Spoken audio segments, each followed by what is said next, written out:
Welcome back to the final meeting of the TRW Committee for the Interim. We will start with the proposed bill for the archaeological site deletion of the property description. So I think everybody has a copy of the description. I think the LSO handed those out. And so in Article 15, Chapter 36, 81501, letter C and little Romanet 3, all we're doing is deleting that site property description. So as Senator Ellis has moved the bill, Representative Larson has seconded. Any discussion about that change? Hearing none, I guess we will go ahead and vote on that. All those in favor say aye. Aye. And opposed, no. Oh, it's a roll call vote. I am so sorry, roll call vote. Thank you. Senator Baldwin. Aye. Senator Ellis. Aye. Senator Guru. Senator Jones. Aye. Representative Angelos. Aye. Representative Burkhart. Excused. Representative Byron. Aye. Representative Larson. Aye. Representative Singh. Aye. Representative Storer. Aye. Representative Western excused. Representative Winter. Co-Chairman Schuler. Aye. Chairman Newsom. Aye. Okay, so we will make that a formalized bill as we go forward, sponsored by the committee. So moving on to our topic of the afternoon is Wyoming Game and Fish. Director Nesvik is here, and I'm sure he has some great information for us. Thank you to Chief Osterlund for joining us as well. So if you'd like to tell us who you are and tell us all your good news. Good morning, Madam Chair, members of the committee. Brian Nesvik, Director, Wyoming Game and Fish Department. As you mentioned, I'm joined here today with the person that you're going to hear most from today, Chief of our Fisheries Division, Alan Osterlund. And what we've got here is, as far as any kind of informational material, is an update on the status of our aquatic invasive species protection efforts across the state. And that will be the bulk of the time we have as far as any kind of a presentation. We will provide an update on year-to-date, what's going on in Wyoming, and also touch on what we recently learned from our neighboring state to the west in Idaho. And then we're here to answer questions on the two bills that I know you have on the agenda today. We don't really have any additional information to provide on those two bills, but we're certainly stand ready to answer any questions that you might have. Okay, great. I'll turn it over to Chief Osterlund. Chief Osterlund. Good afternoon, Madam Chair, committee members. I'm Alan Osterlund, as Director Nesvik mentioned. I do have a PowerPoint for the update, if that's okay. That would be great. And I'm going to crane around Director Nesvik here a little bit. So today I'm going to give you an update on our aquatic invasive species program. Next slide, please.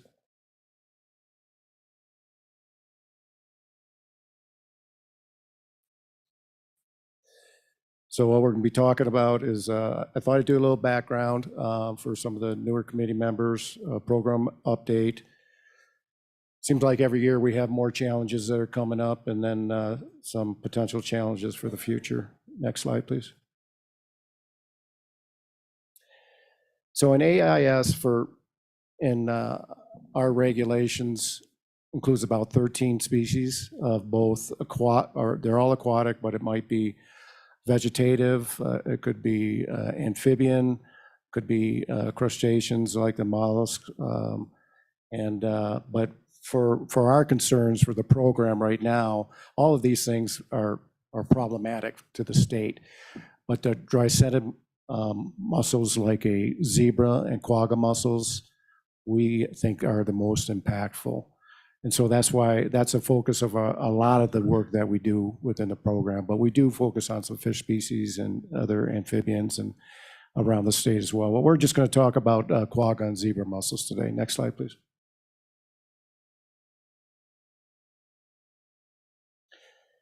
So why do we care? So they attach to hard and semi-soft substrates, and you could see by that lower unit of that inboard outboard motor, that boat's probably been moored somewhere in a marina. You know, these microscopic veligers, and we'll talk a little bit more about those later on, are in the water column. They'll attach and then they'll convert into these adults.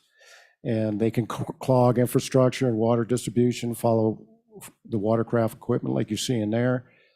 They're filter feeders, and they can filter a lot of water per day, and they remove plankton from the water. So that plankton and zooplankton is very important to fisheries, fish species, our sports fish and native fish species. And they can really impact that and change a whole ecosystem just through that filtration.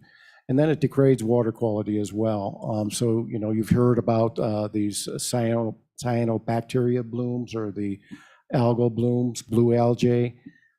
As that water becomes clear through that filtration, we get more of these blooms due to these populations of dry-scented mussels. Next slide, please.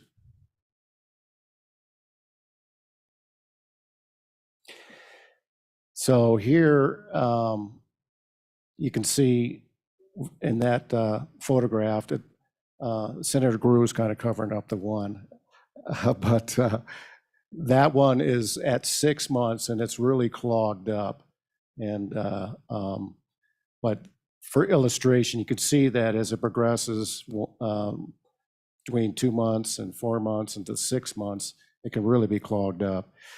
And an economic impact study conducted in Montana estimates that $90 million could be predicted for losses from farmers using water delivery systems like sprinkler irrigation.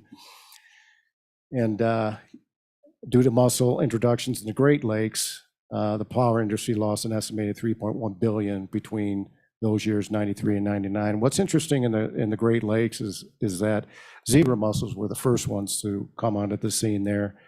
And then some of these ballasts in the big Great Lakes ships. And then quagga mussels came onto the scene. Well, the quagga mussels are the bigger, badder, more aggressive big brother of the zebra mussel. And now they have essentially covered up the zebra mussels in some of these Great Lakes. And they can withstand colder temperatures. They can withstand deeper water. So they cover a lot more of the substrate in these Great Lakes, which is concerning for us because quagga mussels are kind of knocking on our doorstep right now. Next slide, please. So a program update. In 2010, legislature and folks in the state had the foresight to think that, you know, we better start doing something. We can see that these critters are moving across the country from the Great Lakes region. So at that time, there was legislation passed that gave the department authority to administer and operate a program. At that, we had 31 people that we had working for it, as compared to right now, we have 75. So we've really grown in that about 13 years. Currently, 5 of those are full-time temporary employees and 70 contract seasonal employees. Some of those contracts are 12-month as well, a small limited number of them, and some are 9-month. We've seen increased foul mussel-flower boats from 15 in 2013 to 58 in 2022. And the overall risk and workload keeps on increasing, and I'll cover that a little bit more later. Next slide, please. So this is just a map of our check stations around the state. We operate in a perimeter approach, so we try to intercept watercraft that is coming from other states into our state. So you see those red boxes there indicate check stations at major arteries coming into the states. in the state. And then some of the yellow ones are roving. And then you'll see a yellow box in Manville and Newcastle. Those are new check stations that we just implemented this year. So the program continues to grow. I think we've been successful today because we don't have them, but it's getting more concerning every year. Next slide, please. So here's just a real quick graph on what the inspection totals look like. And you can see the 2020 spike with COVID, but it really started to ramp up fairly flat until about 18, 19, it started to go up, and we're inspecting a lot more boats, and that's probably a function of the program growing and us being more vigilant. Next slide, please. So a high-risk inspection is if our inspectors encounter a boat that comes into the check station that's been in a positive water in a state outside of us within the last 30 days, we'll do a high-risk inspection. And that may include a decontamination using high-temperature water. As you can see, as we've ramped up through the years, but starting in 21, 22, and 23, we really started to increase those number of decons. And the reason for that will follow here in a second. Next slide, please. And this is just a graph on the number of mussel foul watercraft from 2013 to 23. And you can see it keeps on going up. And a lot of those are coming in. It might be coming out across 80, going to another state, but a lot of these are coming from places like the Colorado system, Lake Powell specifically, and some Lake Mead coming through our Evanston check station, which is our busiest check station in the state. And that most of those are, they might have shells attached to the boat that aren't viable, they're dead, but some of them are live as well, but majority is dead, thankfully. Next slide, please. So recent challenges. So I mentioned that, every year it seems like we get another threat coming up, but 2021, we had something that we didn't anticipate, and that was in these moss balls. Moss balls are a little aquarium plant that they put in these aquariums for tropical fish and such.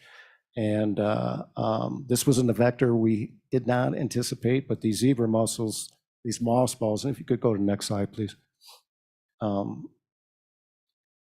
That's what they look like, but they're harvested. Some of this was being harvested in Blacks and Caspian Seas of Eurasia, and that's where these zebra mussels and quagga mussels are endemic to. And they were shipping them around the state and ended up in Washington State. One of the, I think it was Petco or PetSmart, found some zebra mussels in this product and alerted other states. So we hit the ground running, and we started checking the different stores around the state. And we found some of these zebra mussels in Casper stores, Cheyenne stores, Gillette, Rock Springs, and Sheridan, which really concerned us because we all know what happens to some of this water from these aquariums. It goes into toilet or the sinks, or if it's a fish they don't want, they'll dump it into a water, a pond, it might be a creek. So it was really concerning to me what was going to happen when it goes through our water systems. And so we started to, next slide, please, focus on, well, the governor put together a response team once we identified that this products did have zebra mussels in it. Although we didn't find any viable ones, there was shell fragments and shells in there, which we can't check all the product, so that concerned us. But the governor had enough foresight to put together this task force response team with these state agencies on there. We put a lot of time to try to protect the state. And I can tell you that my correspondence and meetings I had with other agencies, we were the first one to do something like this, and some states did not do anything at all because they already have it. But nobody responded like we did. Pretty impressive. Next slide, please. And that includes our Department of Ag putting a quarantine on the importation of those mothballs. We were the first state to do that, which was very a very good step to take initially. And now they've pretty much got that covered, importations, the feds do, coming into the country, and we're not seeing that anymore. So next slide, please. So that was 2021. 2022, we had initial detection, or heard of initial detection of zebra mussels in Pactola Reservoir in South Dakota, and that's about 28 air miles from our borders up there in the northeast part of the state, Black Hills. A lot of you have heard about this already.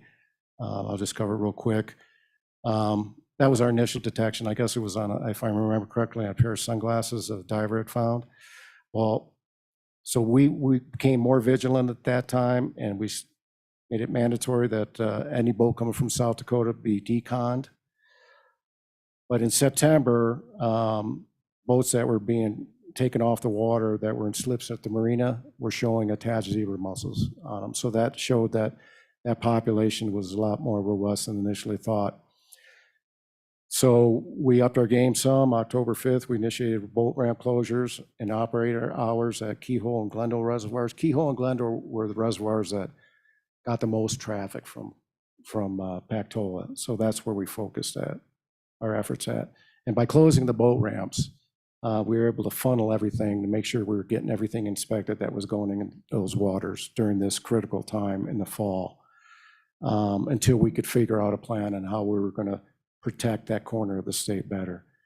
So we inspected 100% of the watercraft entering in those two reservoirs during the times we had our operations of our check stations until ice capping. And for Keyhole, that was about November, and then for Glendale, it was late December. Next slide, please. So, you know, it wasn't practical to have those closures during the summertime or peak times. So we had to take a different approach. So we had put in 2 new check stations, one in Manville and one in Newcastle. We increased our staffing by 14 contract positions and tried to cover more of the shoulder seasons, i.e. earlier in the spring, and then we'll run later in the fall again this year. But that increased our program expense. And like I mentioned, everything that's coming from South Dakota now into the state, we're considering high risk, and we're deconning. Next slide, please. And then this year, we have an Idaho discovery. On September 19th, Idaho announced the discovery of quagga mussel villagers. So, like I mentioned, our two major threats have been the Colorado with quagga, and then the main stem of the Missouri with zebra mussels. This discovery was on the Snake River, which is interesting, near Twin Falls. And this is the first detection of mussels in the Columbia River Basin, that whole basin. And these were veligers. So they did plankton tows, which they routinely do throughout the year. And they picked up quite a few of these veligers below the falls directly. And which makes you wonder where they're coming from. Idaho responded very rapidly. They implemented a rapid response plan. And they are treating, currently this week, they're treating that section of river, first phase, and then they'll have other phases in there too, with a copper sulfate solution. So that, pretty impressive, the way they reacted. How we reacted was that everything in that general area on the river and some of those reservoirs above there and in that vicinity, we are treating as high risk right now, because they're treating it as a positive water. So we're deconning everything that's coming from that watershed and that area. The segment of the river they're going to be treating is about 16 miles. So hopefully have more to follow on that. And then next slide.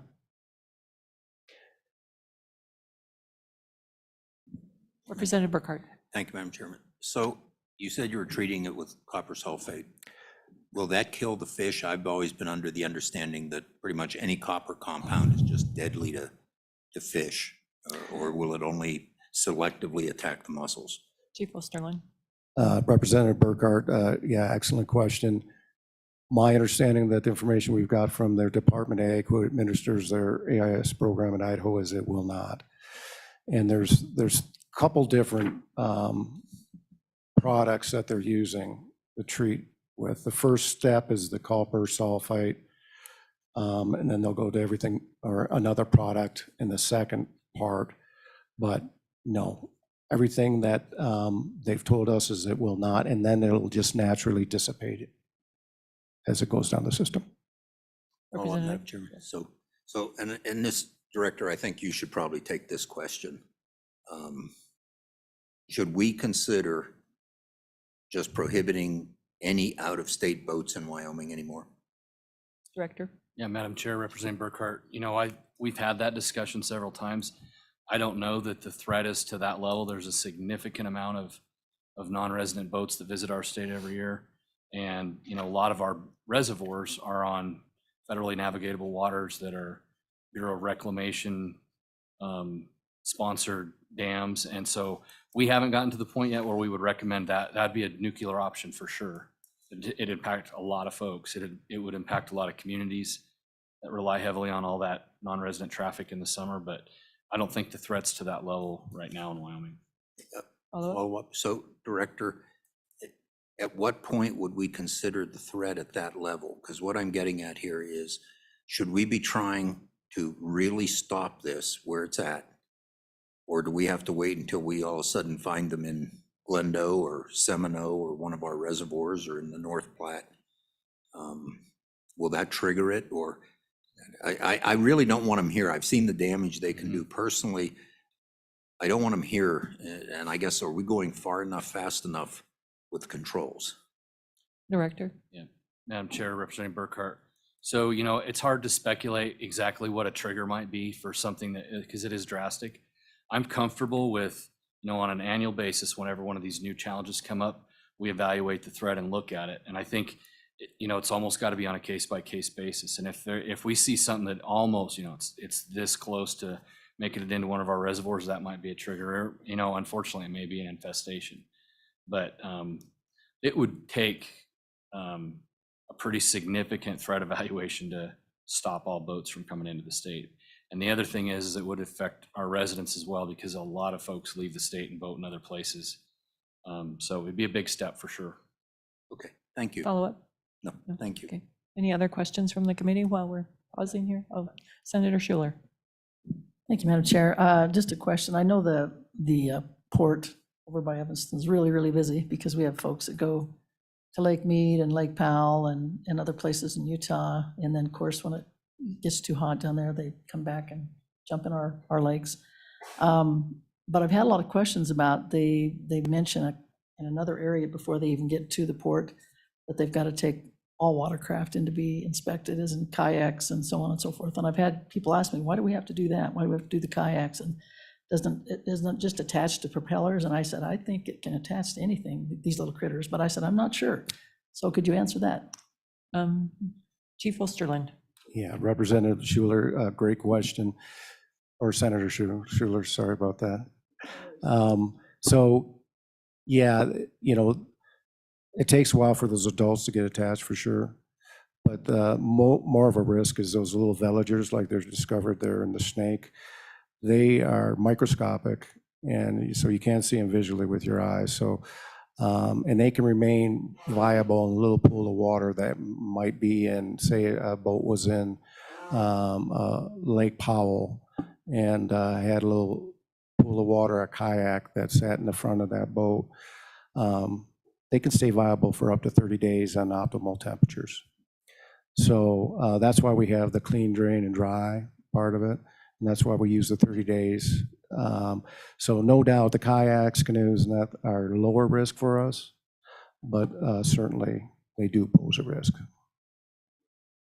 Follow up, Senator? No? Anyone else? Question? Okay, I guess we'll carry on. Thank you, Madam Chair. And I have to give you a correction, Representative Baldwin. It's chelated copper that they're treating with first, not copper sulfate. So just clarification, I did check my notes here, so.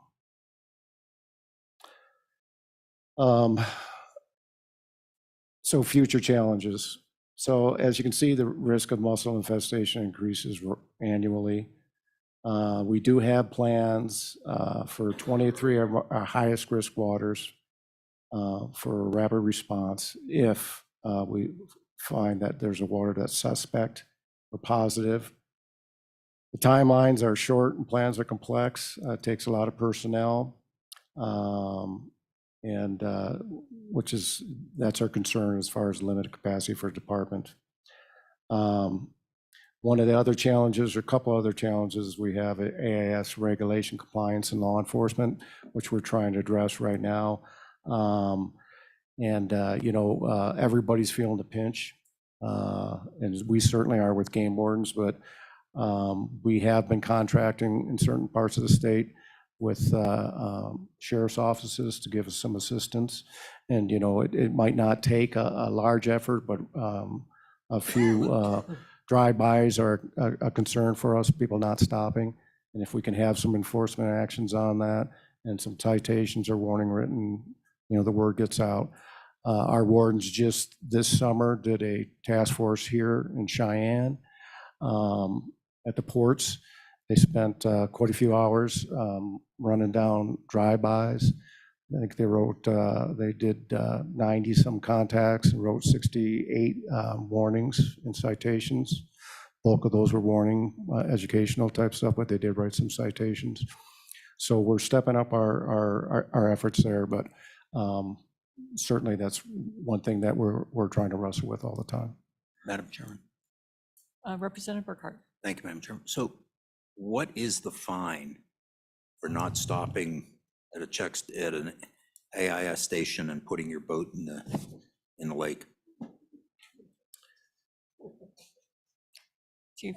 Representative Burkhart, I tried to anticipate all the questions, but I want to say that it's around 150 for the drive-by here. I've got some figures from this task force that I think I can do the math and isolate it a little bit.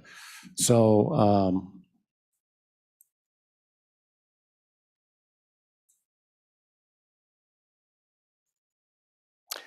it's about $130, looks like. Follow up, Madam. Yeah. Is that enough? Should we kick that up to 500? I'll just be blunt about it. I mean, this worries me. I think we're playing with fire. We've got a can of gasoline in one hand and a flare in the other. It's just a matter of time. Should we up that to some substantial amount of money, like $500? Madam Chair, Representative anybody? Burkhart. So you, the legislature, have provided the courts with the ability to go up to, it's either $750 or $1,000 on this. This bond amount is it's the forfeitable amount that a person can receive a citation and just pay the ticket. And that's set by the Supreme Court, so it would require them, the Supreme Court, to up that bond amount. It has been increased. It's about double what it used to be. I don't know if increased fine amounts would actually be a deterrent or not. I know folks don't like to get tickets at all for these kind of violations. So I don't know, but it's something that we can certainly look into and evaluate when the last time it went up. I can tell you the other thing, a lot of the drive-bys are people that had no clue they got a kayak and they had no idea that because they had a kayak, they had to stop. The number of motorboats that drive by is significantly less. And those folks, usually the warden, they have discretion to go either way. And, folks that had an opportunity to know or boat on a regular basis and just chose to go by the check station. The warden actually has the option to require mandatory appearance in court too for those cases so that a judge can assess a higher fine. I believe Senator Ellis had a bill a couple of years ago to increase those fines. Thank you, Madam Chair. It was the committee advanced legislation that recognized that some people didn't know.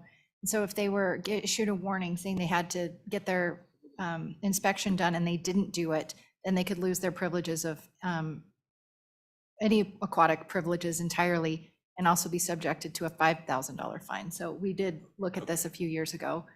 I think our concern initially too was if you increase or create such a high penalty, that game wardens might be reluctant to ding people who are innocently unaware, and then it might actually have the opposite effect of issuing citations if the amount's too high. So I just have a brief question. So the check stations aren't open 24/7. So what is the obligation of the boater if they come in at 8 o'clock at night? And then is it their obligation to find a check station before they put a boat in the water? Yeah, Madam Chair, it is. It's on the boater. They are required to, before they put their boat on the water, to get an inspection. You know, at the busier waters, there's an inspection station on the water. But if they go put their boat on in the middle of the night without getting an inspection, they're breaking the law. Any other questions? Okay, if you'd like to carry on, Chief. Thank you, Madam Chair. Almost done. So next slide, please.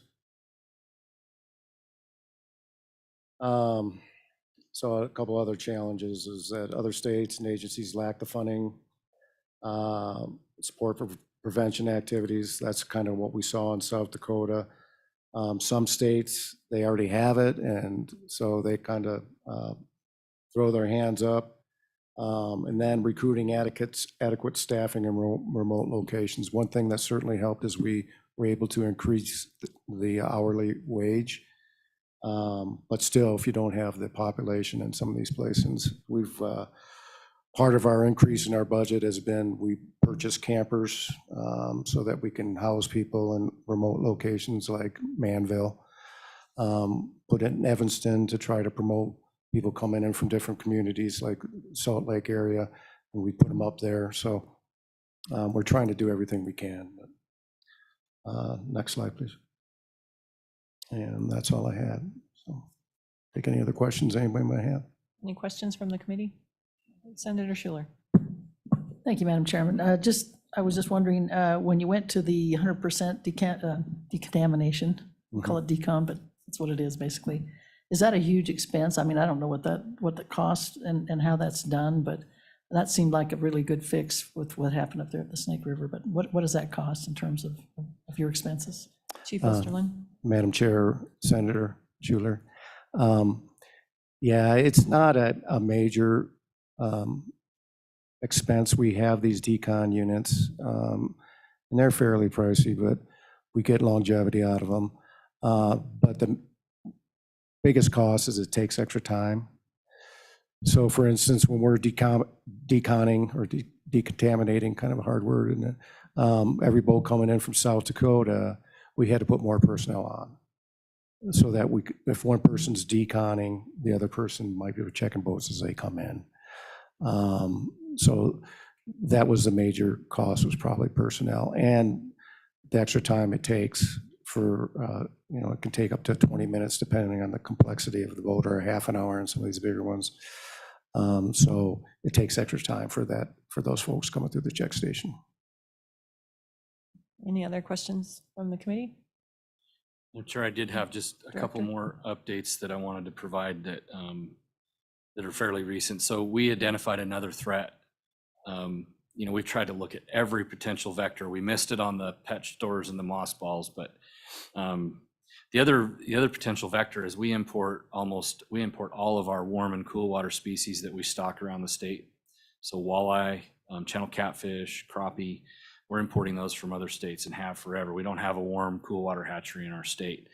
Walleye is extremely important to Wyoming anglers. I mean, it's a very popular sport fish, and we have walleye in a lot of our reservoirs. So because of this issue in other states, the other problem is that the sources are becoming less and less and less, and we're down to just a couple sources for walleye left. So we, a couple of years ago, began doing some testing at our largest fish hatchery at Spees up near Casper, and to see if we could even raise those kind of fish with the water source we have, with the capacity we have there. And we determined that we could.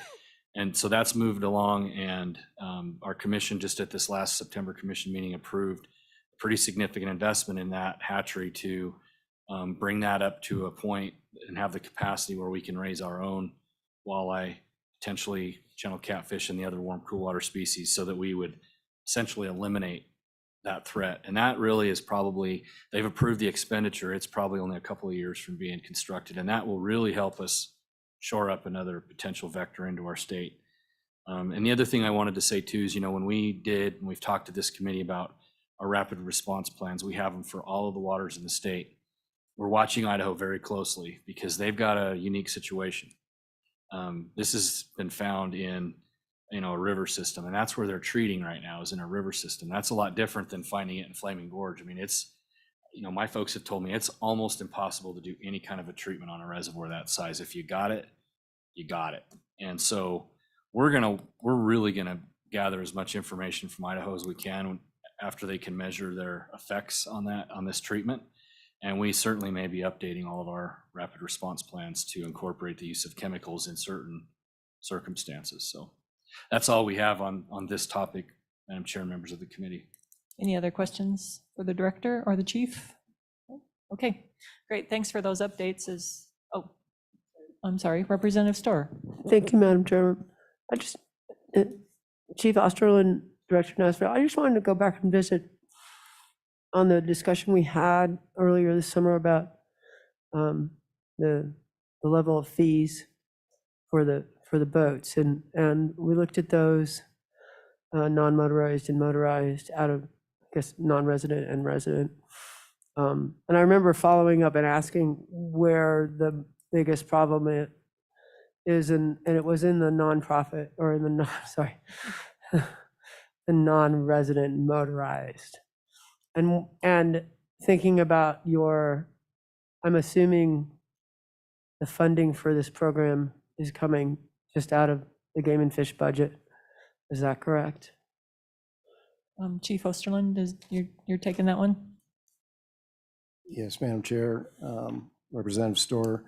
So breakdown on our budget is, right now our FY24 budget is at 2.5 million. That's up almost $1 million from where it was prior to PACTOLA. Our federal grants annually vary from $400,000 to $600,000 a year. Our decal program vacillates between $600,000 and $800,000 per year, depending on number of boats coming in. And then the remainder, a little less than $1 million, comes from sportsman dollars, just general license fees. All right. Did you have follow up? Not this much time, thanks. Representative Byron. Thank you, Madam Chairwoman.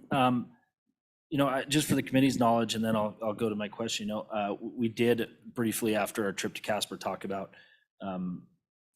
what our committee would think about raising these. We quickly found out that that's a decision that the Game and Fish can make independently of our body. Director, if you could, or either of you, if you have this number, if you don't, it'd be great to get it after. But of that 1 million sportsman's dollars that's supplementing this, do you have any sort of a breakdown, or even take a guess at, is that different parts of the industry, fishery specific? Where is that 1 million sportsman's dollars coming from to get to that $2.5 million number? Chief Osterlin. Yeah, I'll Or- take that or one, Madam Chair. Director. So it comes out of, it's similar to your general fund that you oversee.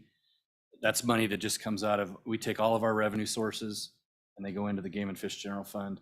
And that's where that $1 million approximately comes from. So it's, the sources are elk license sales and fishing license sales and all of our different sources of revenue.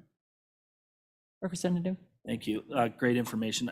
I think it's just worth noting for this body that we, some of us that are more involved in the water side of things in Wyoming are, as Representative Burkhart said, very concerned about this, and just want to offer any support we can to Game and Fish because of the great work you guys have done to be, certainly fighting out of your weight class on this, given our complex large state and all the entry points, and just we're blessed with the great work that we haven't had an incident yet. So anyway, I think we can help is important, and I recognize it's not a question, but I think this is a very trying issue, and is certainly concerning for the waterways, not only recreationally, but also in terms of the other consequences that could come outside of recreation. And Madam Madam Chair, if I Director. may, I would like to address the fee issue. That would be great. So as Representative Byron indicated, we have some discretion with these particular fees. There's a handful of fees across our structure where the commission has some discretion. And we have been extremely conservative with how we've addressed any kind of fee increases where we do have discretion. We know it's a very sensitive topic. We realize that the interests of a lot of our constituents in doing the best we can to keep fees low. And so we have, over time, until this last year, we've been pretty careful with using that discretion and certainly not wanting to give anybody the perception we're just taking advantage of going as high as we possibly can. With this increase this last year of $1 million in costs for this program, that is a discussion now that we're going to have with the commission and assess whether we should raise fees or not, and maybe specifically just for the user group that brings the biggest threat to the state. I have a question. The fact sheet that you sent out on the fishing license fees, I noticed that several states have angler aquatic invasive species prevention pass, for example, in Montana, and I'm assuming that's on every license. And I'm wondering if that's been considered as far as a funding source, or if you're happy with the way it goes. I guess Colorado has an annual aquatic nuisance species stamp. And I don't know if that's been discussed or if you're happy with the way you do it on a per boat basis. And Madam Chair, that the sticker that we require boaters to buy, depending on whether they're resident, non-resident, motorized, non-motorized, that's essentially the same thing that those other states are doing. Every boater is required to buy that sticker, whether they're from here or not. And so it's essentially the same. We already have it in place, We essentially. just don't name it. We don't name it the same way the they same do. thing. Okay. But it is called an AIS sticker, so. All right, other questions? Okay, I guess if you have nothing else on aquatic invasive species, we can move on. Much like to the review of the sponsored bill draft, the fishing boat registration, much like the Outdoor Recreation Trust Fund, we passed this at our last meeting, and I just wanted everyone to have a copy of the amended version. And so we'll just move on beyond that. I think that particular bill will start in the House, on the House side, and we will try to get that introduced. And I think we may do a similar thing to what we're doing with the Outdoor Recreation Trust Fund, is that maybe we will find a senator that will sponsor a mirror bill, have the committee sign on as co-sponsors. So if we lose it in the House, we still would have an opportunity in the Senate. And thanks to Representative Byron for all of his work on that. And the committee, the working group that made that bill workable. Thank you to those folks. So as we move on, then we will work on the consideration of Bill Draft 24 LSO 217, non-resident fishing license fees. So I believe we have the fact sheet that you forwarded to us.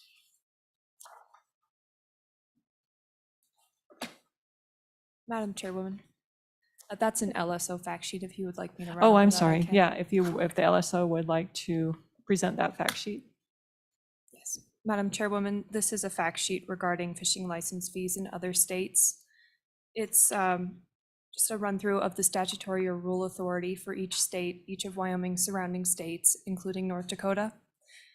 And you'll just note through each table, as mentioned earlier, some states do have an aquatic invasive species stamp that is also required to be purchased by out-of-state or in-state fishermen. And also, I will note that the state with the highest annual fishing license fee is Colorado, which is at $111.03 for non-resident fishermen.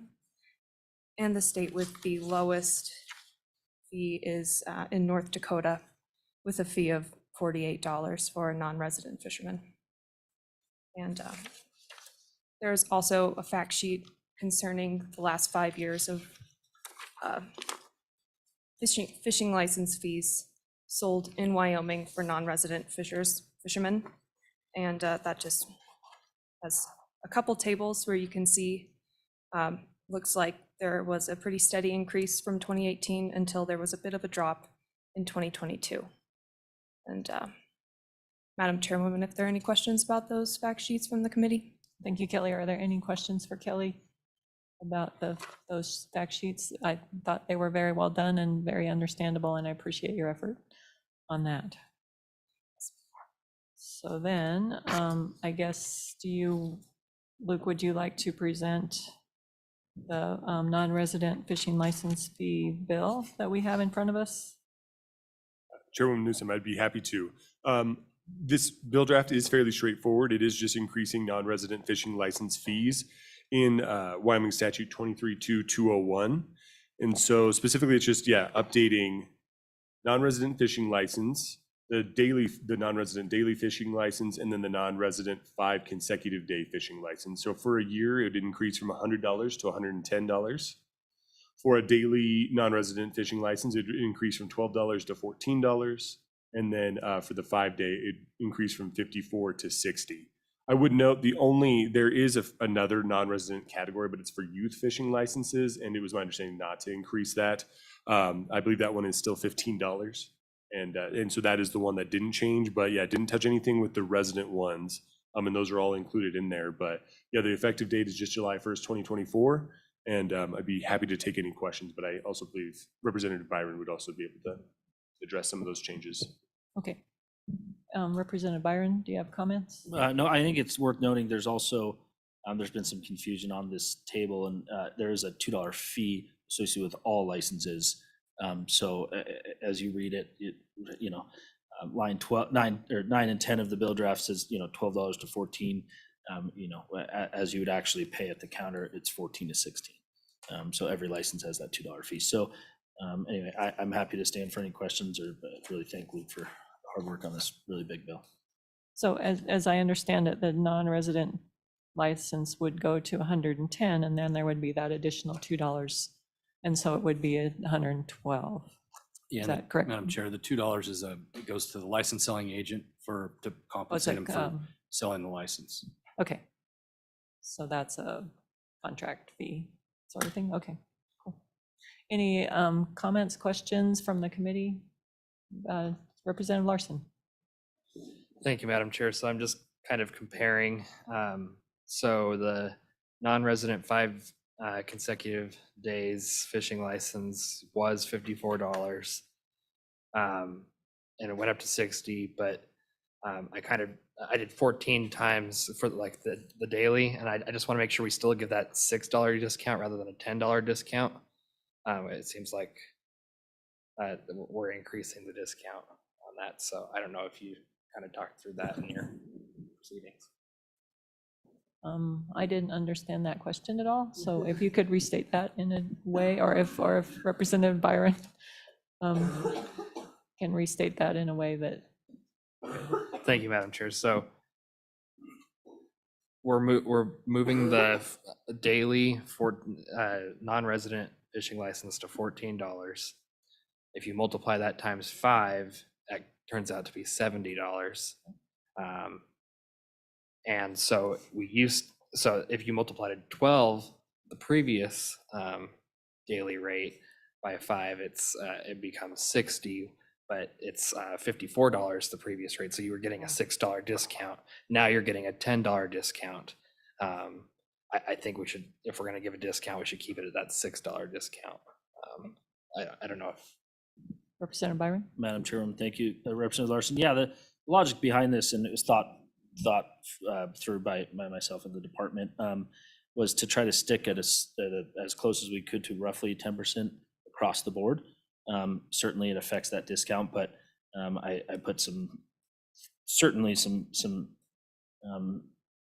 thoughtful logic into this. And at the end of the day, I think that sticking to that 10% across the board was a lot simpler than affecting that discount at the end of the day. I think that 5 day is the smallest segment that is purchased. In my history of spending time on the water and guiding, as you can see from the table from LSO's research, the main license that's purchased is that single day license. So certainly understand the wonderful accountants observation, but, you know, at this point, I think, and note it, but I felt like it was more important to stick to more of a consistent upgrade throughout that non-resident license sector of the licenses. Representative Storr. Thank you, Madam Chairman.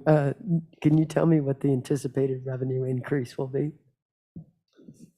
Yeah, we did have that, and I don't want to throw, maybe the commission can help me out. I think that it's, I can look real quick, about 1.2, Director? Director? Default to you. Madam Chair, yeah, if you were looking at a biannual one, it would be that, but on an annual basis, it'd be roughly 670,000 of increased revenue. Thank you. Any other comments, questions? Senator Schuler. Thank you, Madam Chairman. And again, this could be for either one of you or maybe Representative Byron. Our whole idea of talking about some of the changes this year with our fisheries and the fishing experiences is to try to, make it good for everyone. I'm kind of wondering, I think that the increases are reasonable. And I'm kind of wondering, do you think it would really impact some of our neighbors to the south and to the west that come across, and will it help that experience, do you think, a little bit? It'll be maybe the more serious folks that come over that aren't afraid to pay a little bit more, or do you think it'll have any kind of impacts at all? Director Nesbitt. Madam Chair, Madam Co-Chair. So our experience in the past has been that we have an incredible resource and people want to come use it. And so when this fee has been increased in the past, we have not seen a decline in participation. And I wouldn't expect that we would in this case either. I mean, we're selling 163,000 annual fishing licenses to non-residents every year. That's pretty significant. I don't think it would change.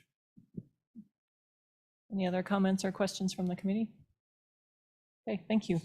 And we would take public comment at this time on the non-resident fishing license fee increase bill. Any public want to talk about it? Is Mr. Sweeney's not online yet? Okay. All right. So I guess we will come back to the committee. What's your pleasure on this bill? I'd like to move the bill. Moved by Representative Byron. Second. Seconded by Guru. We're going to give Guru a second. Okay. So any discussion? Yes, Representative Larson. I just have to put an amendment forward because of my accountant brain. It's just how it works. So we'll see Okay. how it goes. But I'd move on line 14, page 2. We changed that to $64 rather than 60. Okay. Is there a second? Okay. We had a thinking about it. Okay. So moved and seconded, moved by Representative Larson, seconded by Representative Burkhart to change the $60 to 64. Discussion by the committee? Madam Any Chair. discussion? Yes. I'll just, I just think for consistency's sake, I think it's the right thing to do. And I think we were raising non-residents because of issues we're having. So to make that little bit of extra off of the non-residents, it might help us in addressing the issues as we move forward. So. Any other comments, questions, discussions? Okay, I guess we will go ahead and vote on that amendment. All those in favor say aye. Aye. All those opposed, no. I'm not clear. Let's do a raise of hands.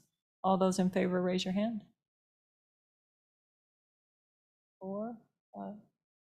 All those opposed? So I guess that one fails. Any other discussion or amendments? Okay, then we will go ahead and vote.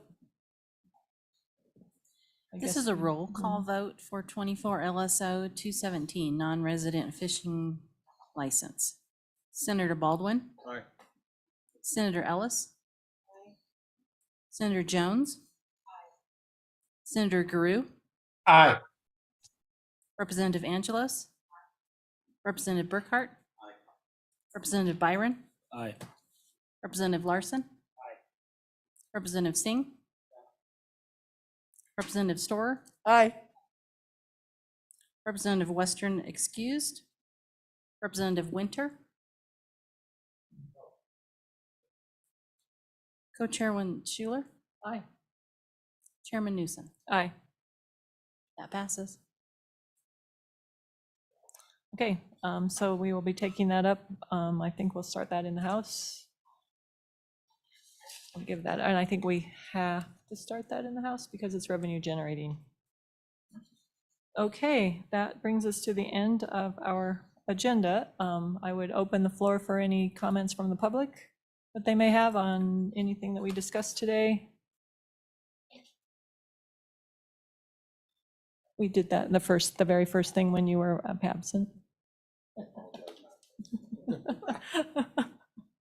So, Chair? oh, yes, Senator Ellis. Madam Chair, I know I'm not the most senior person on this committee, but I know we've had the conversation now about doing mirror bills on two sides. I just remember being a new legislator, and even before that, that was a practice that was generally disfavored.